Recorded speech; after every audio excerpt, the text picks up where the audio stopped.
Fashion has been around since the beginning of time, starting as a way for humans to keep warm and has evolved into a statement of who you are. Through the ages, the idea of fashion has changed. The transformation of culture in the 1930s through the 1970s was reflected in women's clothing with the simplistic style of the 1930s through World War II, the return to femininity from the end of the war through the 1950s, and the varied styles in the 1960s through the 1970s. With the start of the Great Depression, there was a need for simpler, cheaper, lasting fashion, and was reinforced with the ration on some fabrics at the start of World War II and women needing to dress for work. Repair, reuse, make do, and don't throw away was a motto during the Great Depression. Families had little money and tried to economize by making simple, long-lasting clothing at home. Styles were simple with clean lines, narrow skirts, little embellishment, and shorter hems, all to use less fabric. Pattern fabric became more popular because a dress could be visually interesting without extra cost.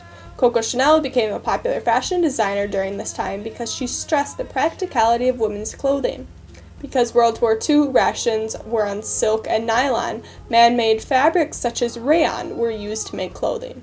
Men were off fighting the war, so women took over their labor-intensive jobs that required ease of movement. Women started wearing pants to work, and it became more socially acceptable for pants to be worn outside the house. The simple styles of the Great Depression translated well into World War II with the fabric rations, and it became more acceptable for women to be seen in traditionally masculine clothing. When World War II clothing manufacturers were more efficient at mass-producing clothing, dress became more feminine and high fashion made a comeback. During the war, clothing manufacturers learned to efficiently make large quantities of quality clothing for soldiers. This led to an explosion in ready-to-wear fashions that were of similar style and could be mixed and matched. A culture of conformity was shown in the almost uniform style of women, especially teenagers. Media encouraged women to return to femininity by wearing dresses that accentuated the female figure. These dresses had a fitted top, a full skirt, and increased use of embellishments. Christian Dior's new look was a progressive designer at the time, and he is attributed to starting this trend.